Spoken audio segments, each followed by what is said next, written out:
New York, and on the new Hot 97 app.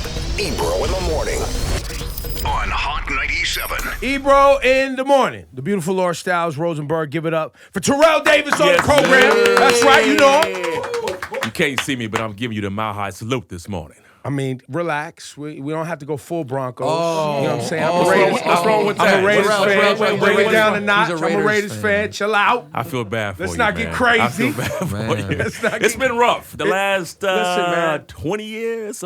The slogan is the slogan and the merch. That's all we hold on to. Yeah. That's the only things that still have value. No, The you'll have slogan, fun- you'll have fun. salute. They Raiders. salute excellence. It just isn't quite there. It's Right. over there. But They're they salute. saluting They it. salute. No. Well, Terrell was excellent. Yeah. So you can salute the Broncos Yeah. winning Super Bowls on your ass. And there's no better merch in the league than Raiders gear. The Raiders logo is hot. Yeah. You got to admit it. Come on, son. I'm never going to admit that. I would never say that the Raiders uniforms are the best. I just won't do it. And you think it's trash. Be honest. You hate it. So you're willing to lie to the public is what you're telling me. I don't know if it's trash. Laura, but sorry. He was on the Broncos. They're divisional rivals. There was a reason why I don't like the Raiders. Yes. I mean, like you said, divisional rivals. Yeah. I grew up in San Diego, and the So Chargers were Raiders my too. team. So Chargers, Raiders, no bueno. Right, exactly. So Chargers when I was growing up, so I hated the Raiders then. That's right. And then I got drafted by the Broncos, so didn't like the Raiders when So I are played you a against them. Chargers fan now? That's like my second team. If they're doing well, like if Denver plays the Chargers, then it's like whoever I think has the best chance of kind of going far. Pick a side. Yeah, but I'm Denver, man. I'm mostly Denver. But if the Chargers are doing well, I won't hate on them. Like I'll root them on. This guy has 2 Super Bowl championships. And last I recall, you stepped away from the sport because of injuries. But while you were playing, you were prone to migraines and headaches, right? Yeah. That was a... Yeah, I had migraines since I was 9 years old. Okay. And so it was kind of ironic that I'm playing a game like football and I'm getting migraines. And when I was about 11 years old, the doctor told my mom and dad that they kind of insisted that I didn't play football because the migraines, what they found out was every time I would play, it would be a trigger for a migraine. And so Was that the banging of your head, the intensity, the... at the time, they didn't know. They didn't know exactly why I was getting them. You know, as a matter of fact, at that time, they didn't even know they were migraines. So, Well, was it like blur? You had blurry vision yeah. and the whole thing? So migraines for me, it's like a cycle. So the first thing that happens, I'll lose my vision for about 45 minutes to an hour, and it's not like dark, but like if I'm looking at you, I can see I see spots. I can see half your face. He's got a crazy hat on. Yeah. He looks insane. Yeah, hat is dope. Yeah. But I'm looking at you, but I can't really focus. I can't see anything. Everything is like it's almost looking like looking at a puzzle where the pieces are not connected. That's what it looks like. And you're in pain throughout it all. Well, that part I'm not. So it's 45 minutes of that part, and that kind of lets me know that the migraine is coming. So once the vision clears up, then what happens is there's like hours of this intense pain, and it's just so intense that you really feel like you want to commit suicide. That's how intense it is. You can't do anything. You have to just sit in the room, quiet. Has to be cool. Has to be dark, and everything is heightened. Like your smell. So if I can smell somebody cooking like food like 2 blocks away, and so once you hit that smell, it makes you nauseous. So then you go through the period of being nauseous. Then I start vomiting and throwing up, and that was a cycle that happens every single time Since you were 9 I was years And old. still? Not anymore. So, well, yeah. So we'll get to my CBD stuff. So when I was in college, what they did was had a neurologist there, and so my college doctors and the neurologist, and then kind of gave me a program where they were putting me on anti-inflammatory. So I was taking 3 of these naproxen, 3 of them a day. And so that happened in college. And he's in the pill It form. continued in the pill form. And they were using that. So there's 2 things that happen for migraines you want to try to prevent. One is a preventative, and then you have one that's an abortive medication. So the preventative was anti-inflammatory, and then the abortive medication was, at the time, I think it was Imitrex. But it wouldn't, I don't even know what that means. What is that? It's a It's a medicine. painkiller or something. No, it's not a painkiller. It's a migraine medication. Migraine medication. Got it. So anyway, then when I went to Denver, we really refined it, and I ended up getting a nasal spray that had this active ingredient to it. So I was still on anti-inflammatories, and then would take that 3 times a day, regardless of activity. And so did that, and then once I had a migraine, I would use a nasal spray that had this called dihydroorgodamine was this ingredient that was in it, and I would squirt it up my nose, and then that would sort of kill the migraine, or at least dumb it down to where I can tolerate the headache. You know, it would probably bring it down to a level of a regular headache, and that was my program. So after I retired, I stayed on the anti-inflammatory as a preventative because, you know, as you live an active lifestyle, I was a pilot. I ended up becoming a pilot, and so as you're flying around doing things, you can't have the migraine happen. So I'm using everything, constantly using this anti-inflammatory to prevent the migraines. Well, 2 years ago, when we discovered looking into CBD, the co-founders Bo Worley and Megan Bush and myself, we were doing our homework and saw that CBD had properties that were consistent with the naproxen that I was taking, which is anti-inflammatory. So I subbed that out 2 years ago as a preventative, and it's been tremendous. I had one migraine since, and so it certainly acts and helps as a preventative, which I've been on since then. And once I have a migraine, then I have to use another medication to kind of, you know, knock it out. But it's allowed me not to have the fear of taking an anti-inflammatory every single day. When a lot of people may not, you know, or they might be learning that when you're taking these prescription, your liver, your kidneys is tearing you up. Yeah. And eventually you can end up having other health problems because you're taking them so much. Yep. Whereas this doesn't. CBD doesn't have any effects like that we know of, correct? Not that we know of. No side Let me effects. ask you: do you need a certain percentage of THC to activate the CBD to make All it right, work? so here's the deal. So our product, let me go back. So our product is my company's called Defy. And 2 years ago, we've launched, and we went back and we looked at every single thing. When we launched this company 2 years ago, the idea was to be able to have a product that's consistent with, that could be in professional sports locker rooms. That's what we sought out to do. We wanted to make sure that it was above board on every category. We wanted to check the box with quality, check the box with how we source our products. We wanted to be a mainstream product. And so 2 years ago, when I was looking into CBD, we couldn't find anything out there that I can put my name to and say, I trust this product. And that's why we sought to go ahead and create our own product, because there was nothing available 2 years ago.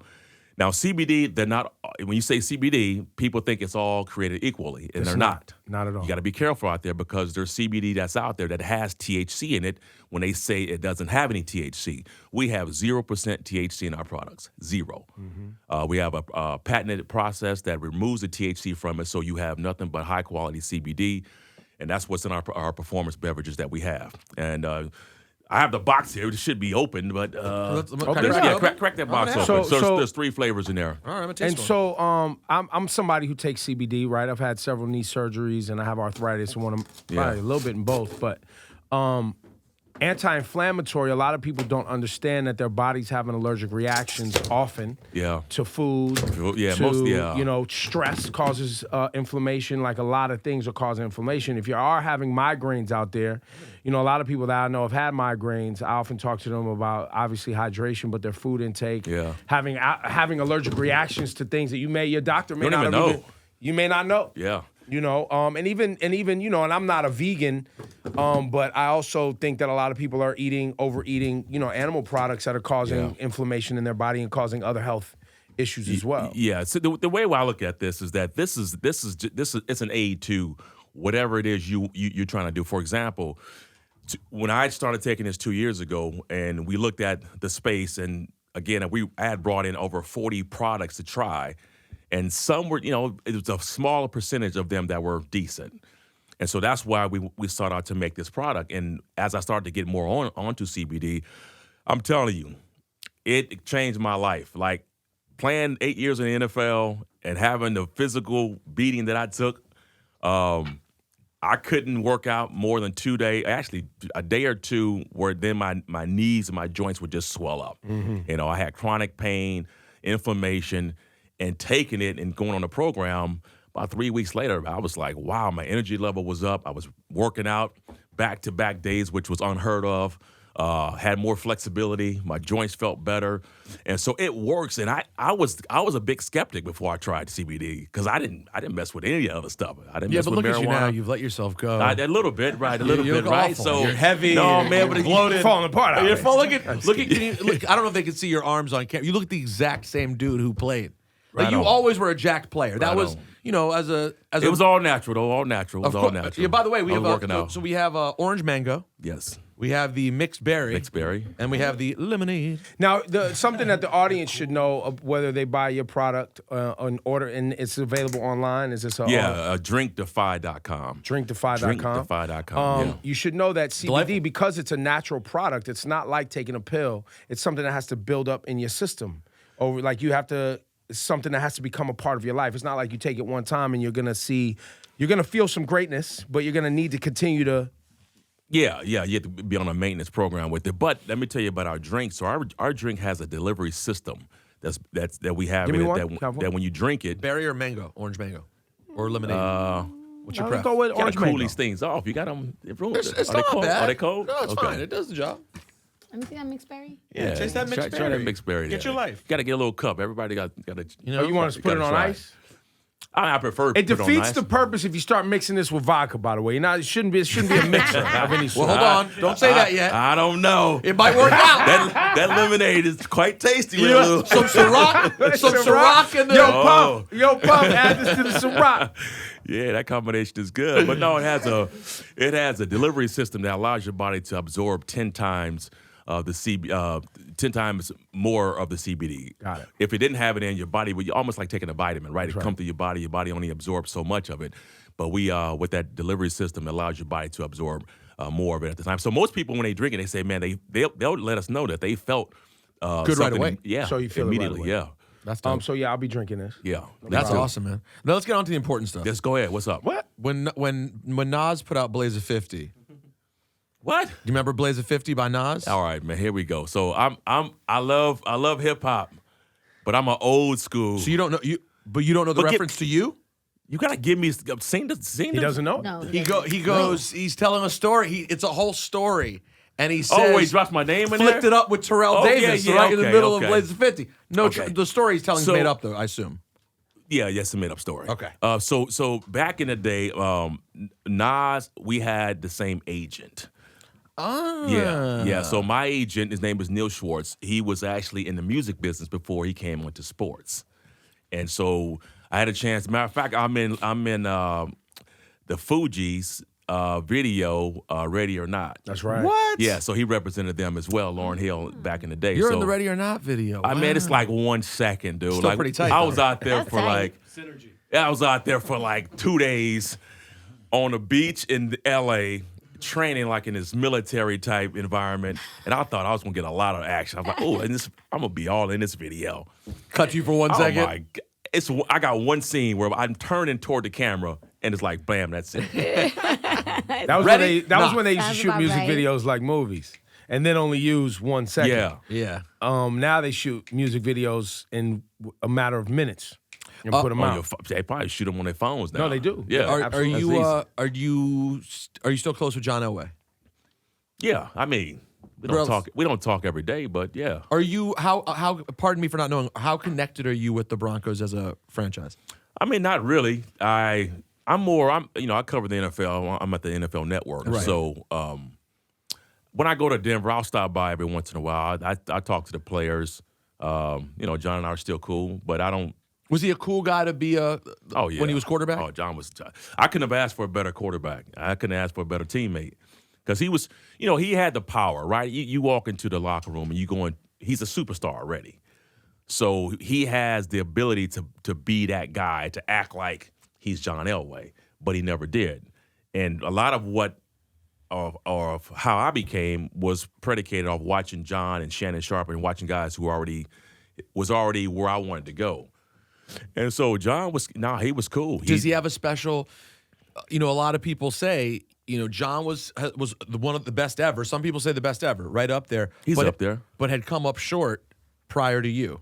right? I'm a Redskins fan, so we did it to him one time. Yes, it was you not did. good. I was at that game. You were there? Yeah. That was one of the best days of my life. That doesn't make any sense in that regard. That was in San Diego. Y'all did it too. Oh yeah. I was up there. 42-10. Yeah. But years later, here you come, and things started to change. Does he have any sort of special allegiance to you? You think because of the things that happened? Man, then? You did play a huge role, though. Yeah, bro. but you know what? Listen, people make that statement. They say, John wouldn't have won it without you, but I feel the same way. I wouldn't have won it without John either. I mean, John he wasn't who he was in the early, like the 80s, but his ability to be able to draw the defense, to have to respect the passing game, allowed me to have some run. Just have some room to run. I mean, it's a team sport, and you can't dissect who's more important on a team sport. Unless it's basketball. Basketball, like the only sport, you can take two superstars and you can win it all. Yep. Football is not that way. We can see right now. Look at the Cleveland Browns, loaded with talent. Dallas Cowboys are loaded with talent. It's about everybody. It's got to be from the guy, the lowest ranking player to the highest ranking player. Everybody's got to treat each other like they're important, and you got to mean it. It can't be lip service. They all have to play a role in you being a champion, and we had that when I was in Denver. We went through a 3-year span. We won 46 games, more than any team in a 3-year span. Won 2 championships. The Patriots beat us, or they tied us last year with that run. So you don't. That's not one or two players doing that. That's an organization. That's coaching staff. That's Shanahan. That's top to bottom. That's everything. That's Rod Smith, Ed McCaffrey. That's Mark Schlereth. That's Tom Nalen. That's Neil Smith. You played with Bill Romanowski. Yeah, Bill Romanowski. Key on a scale of 1 to 10, how crazy is Bill Romanowski? About a 12. He about a 12, but he was necessary for our team. Oh no, he was the kind of guy that if he was on your team, you Raiders fan, you know, because he went to the Raiders. Yeah, he went to the Raiders. I tried to forgive him for spitting in the black man's face. Yeah, but I didn't really forget that. You talking about J.J. Stokes? Yeah, when he did that, man, we had a team meeting. And we called him out on it. Like, I don't care whose team you on. You don't disrespect another player by spitting in somebody's face. Yeah. So we had a meeting, man. We all got on him. And so that's the kind of team we were. We weren't like, that's cool, high-fiving a dude. Like, that was disgusting. Well, we don't always know those things when they happen, that a team pulls someone aside, because you're not going to share that publicly. No, right. We didn't at the time, but we did. We called him. We had a meeting, had the coaches leave, and the players all went in on him. So speaking of disrespect, how do you feel about sort of the financial disrespect that's come the way of the running back position, that these days it feels like they don't want to allocate the same kind of money to the running back position? And I don't feel strongly because I don't play. If I was playing, I might feel a little stronger. It's just the way the game is going. The quarterbacks are getting the money. The left tackles are getting paid. The defensive end who's rushing the quarterback, he's getting paid. The cornerbacks are getting paid. It's kind of the game is encouraged to be a passing game. So the running back position, because of the injury aspects, they're just not paying a lot of money for it. And they feel like they can grab a running back in any round and still be adequate. But when you have a difference maker in like Zeke Elliott, Gurley's not right. Something's not right there. Gurley's not right. And I applaud him for not using that as an excuse. But sometimes you got to raise your hand and say, hey, man, I'm just not right. Because otherwise, when you play, we assume you're healthy. Right. And now we say, well, you look like you don't look well. I felt that way for most of the second half of the season until the very end with Saquon. After the high ankle sprain, Saquon had about 5 games. It was, and then by the end of the year, he appeared to be Saquon again. Yeah. But to what degree in that position that you got to get out there and get your reps in. Even if you're not 100%, you got to get out there and feel the ground and just be, what is it called, like almost football ready just for your own. You got to, but because it's a thin line between, I mean, we all want to feel 100% on Sunday. That's right. But the 100%, you probably could say, kiss that goodbye in training camp. Right. After the training camp, you're never going to be 100%. So, but you got to get to a point where if you're still productive, go play. Well, and mentally is what I'm saying. Like, you can't go out there and be kind of half-stepping ever. No. Right? And then if you start using the excuses like, I'm not 100%, I'm not 100%, are you mentally ever going to get back to that place where you can go out and be 95% or 90% and still get out on the field and get it done? Because, like you said, you're never going to be 100%. You're never going to be 100%. But what happens is over the years, you learn how to deal with that because you that's the way the sport is. I was out there, I remember a few, like my last 3 years where I was a shell of myself. I knew it. I saw it on tape, but I tried to fight through it. And because you're out there, you know your teammates expect you to play. And you're trying to gut it out. You're trying to be a soldier for them. You're trying to go out there and play. You know you're not as good physically as you were. But then when the production drops, you got to say, I can't do it. And that's what I did. I was going into games. If you look at my stuff, I'd go into a game, and I knew I couldn't play. I'd do probably the first quarter. Then I'm like, Coach, I can't do it. You know what I mean? So I just have to tap out. But you're trying to fight through all those injuries, and it's hard, man, because at home, nobody can feel what you feel. That's right. When you're watching the television set, you don't know what somebody's People going don't through. barely look at y'all as humans when y'all get out there. They look at y'all like video games. That's what I'm saying. The minute you put that jersey on, you sign up for the program that I'm 100% healthy, I can perform, and anything that comes my way, criticism, I got to be able to accept. So when you put that jersey on, you're saying you're healthy and you're ready to go. That's it. That's the last sort of sign that I'm ready to go. Are you paying attention to this Rooney Rule issue that's popped up I was the last talking about couple this of days? morning, man. I said it's really a shame, man.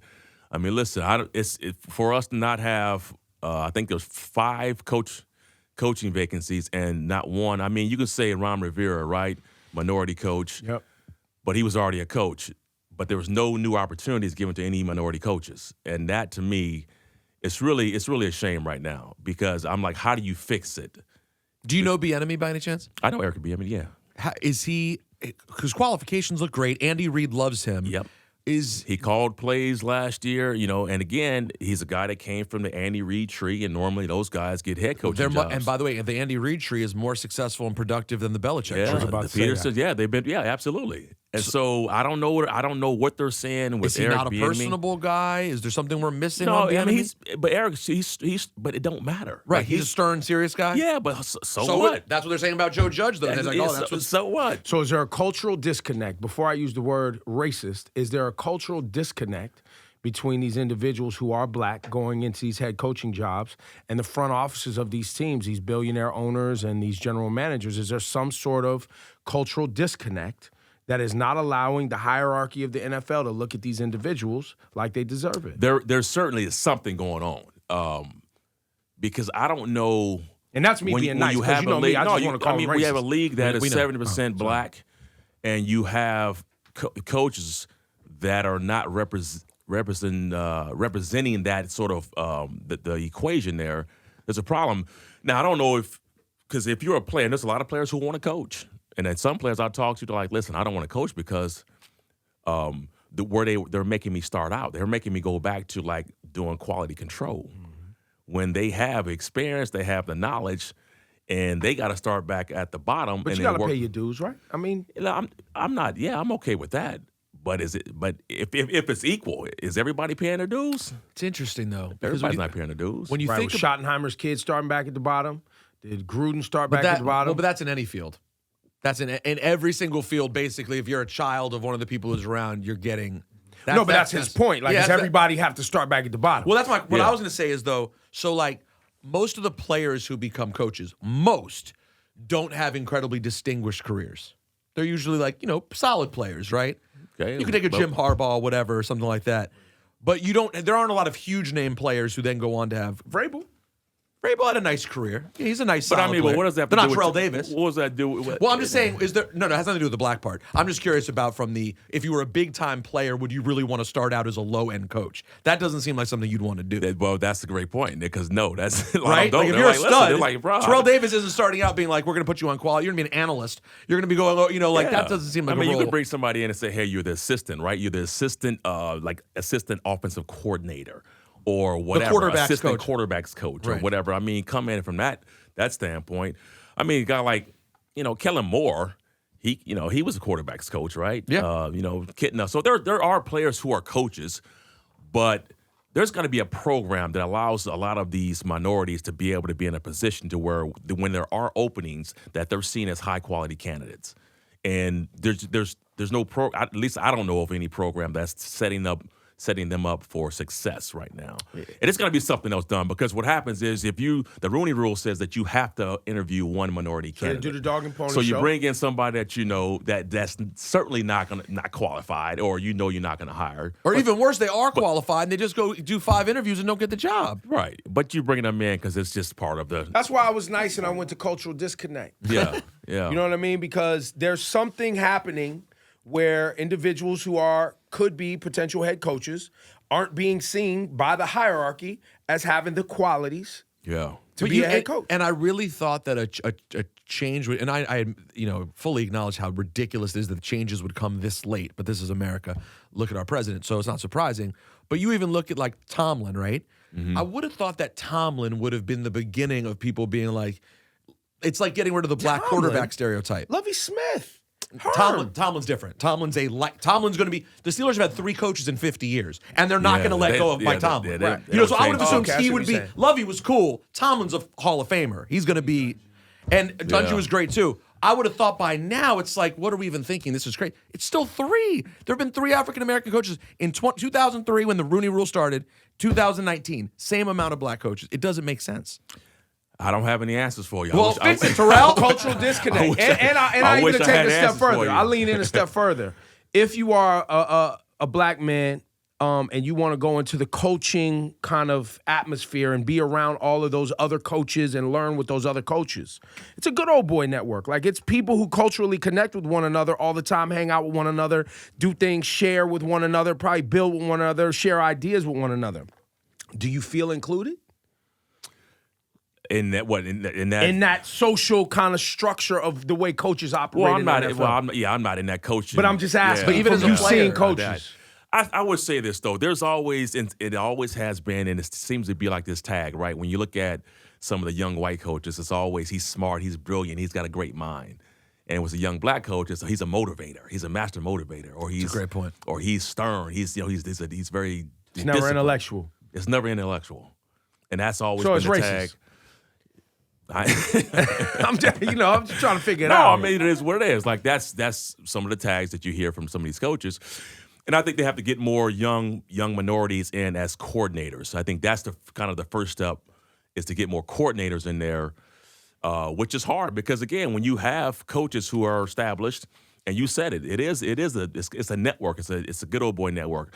If I'm a head coach and I want to kind of get somebody up, prodigy or whatever, it might be somebody you know, might be your son, might be a coach's son that you know. It's somebody that you kind of have a relationship with already, that you want to bring in to kind of, you want to raise and kind of develop as your heir apparent or whatever. So you see a little bit of that, and I don't know how you stop that. Like, you can't stop me as a coach from coming in there and hiring somebody that I want to hire. Right. That's people have to care. Part. People have to want to. There have to be white coaches at this point too who want to do that. But I also would say, man, listen. It as much as you want to see more minority coaches, it's got to be qualified coaches. You can't just get a coach in there because he's black. That's right. And he's not qualified.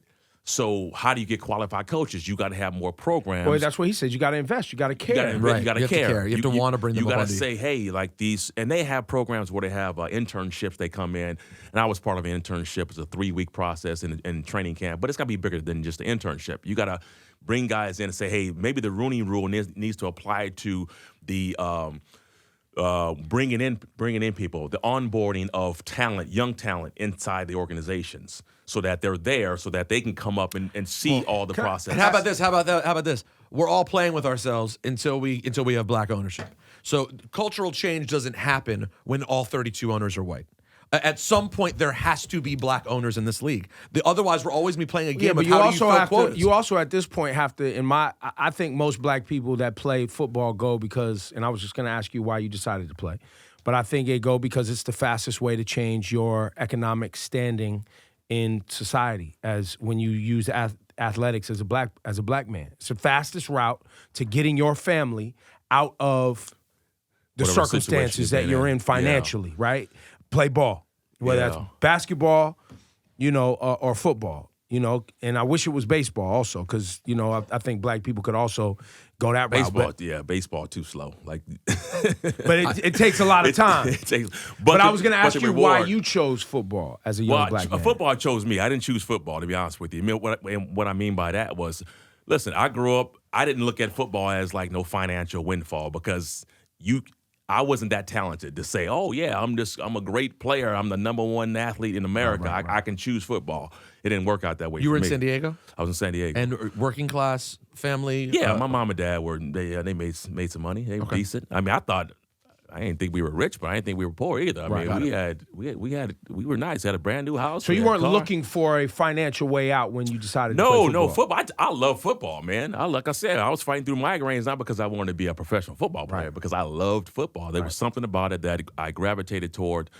I love the physicality of the game. I love the competition of it. I love the kind of gladiator mentality that you have to have with football. I have 5 older brothers, man. I'm the youngest, so I was getting my butt whooped, and it was a way for me to take my anger out on kids that I can physically abuse and not get in trouble for it. You know what I mean? So when I started getting older, in high school, I played nose guard and fullback. I didn't even play running back. Matter of fact, I couldn't play running back. Wow, really? Because we had 2 kids on our team who were track stars, who were really good, and I couldn't even crack the lineup as a running back. So I became a blocking back and a nose guard. And that's how, so I didn't care. I loved the game, played it. And so that was my mentality. And then when I had a chance to go to college, I went as a fullback, and I played football to help me with that part of it. Got it. Okay, so that was your way out. Yeah, I tried to get a scholarship, and I ended up earning one at Long Beach State. But it was another I'm sleeping, in poverty, and I was fortunate. I was blessed to not have to deal with that. But yeah. And so, I think it speaks to a lot of players. When you see the players who are really good, they don't use the finances of football as motivation, because once you get it, you can get full. That's right. You know what I'm saying? So we see it with players, right? And we say, what happened to that player? He got paid and he disappears. Right. Because they got full financially. Their whole goal was to make money, and they finally achieved that. And I caution a lot of kids who come into the league. When they get drafted, they think they made it. So their whole thing is, I wanted to get drafted, so my whole journey is over. I'm like, no, your journey is just starting. Getting drafted is the first part. Now it's time for you to be great. That is interesting to think about, though, because when you think about the dream as a kid, if you always dreamed of it, the dream was the NFL. It was. So I just watched a video the other day of DK Metcalf. He's a physical. There was a video going around of his, because he had that huge game the other day for Seattle, and there was a video going around of his draft day. And when they put him on the phone with Pete Carroll, and he's weeping. He's just weeping through the whole thing, and he's like, can't believe he's playing. And you realize, like, for him at 21 years old, whatever, that had been his entire life, and you work tirelessly for it. But to your point, you got to be like, all right, take a couple days to appreciate that you accomplished your dream, and now start working on the next dream. Right, and that's a great point, because enjoy it. I don't say don't appreciate being drafted, because it is. You're one of 200 and I think 270 players to get drafted that year, and that's small compared to who's coming out of college. So enjoy it, appreciate it, be thankful, but let's go ahead and put that aside. And now it's time to go to work. And DK Metcalf seemed like he's ready to go to work, and that's important. Right. But I've played with guys. I've seen it firsthand. They come in, and it's like they got their money, and now they love the lifestyle of a football player. They love what it affords them. You know, they love to travel, go to Vegas. You know, they love the attention they get. They love that, but they didn't love the game, and so they were playing the game for a different purpose, and it showed. When you see guys who are out there who they'll say, I won't play for free because I know that's not the way it works, but yeah, I'll play the game for either less money or just because. I mean, I genuinely loved. I had a passion for football. And I'd played through a bunch of stuff, broken this, broken that. You know, migraines didn't matter because I really liked it. That brings the reason I brought that up was because in that you have to feel, when we're talking about black coaches and black head coaches and ownership, you got to feel like football cares about you beyond you as a product, to want to now give the rest of your life to becoming a coach, being a part of this culture of coaching, learning the game, learning management, learning, you know what I mean? Being a coach is being an executive. It's being an executive, and you got to feel like this company, the NFL or whatever team, actually cares about you and you want to be a part of it, because a lot of times I think black players just feel like product, right? And and it might be individuals who feel that way, but I think overall, I rarely hear players speak that way. Now, it depends on where you are, too. And when I was in Denver, Pat Bowlen was the owner, and Pat Bowlen made everybody feel like you were family. Right. Like you walk into Denver, and when I say winning programs, it starts at the top. Right. It's the owner. The owner is going to set the tempo or the tone so true, for man. how that franchise. How long has he been the owner?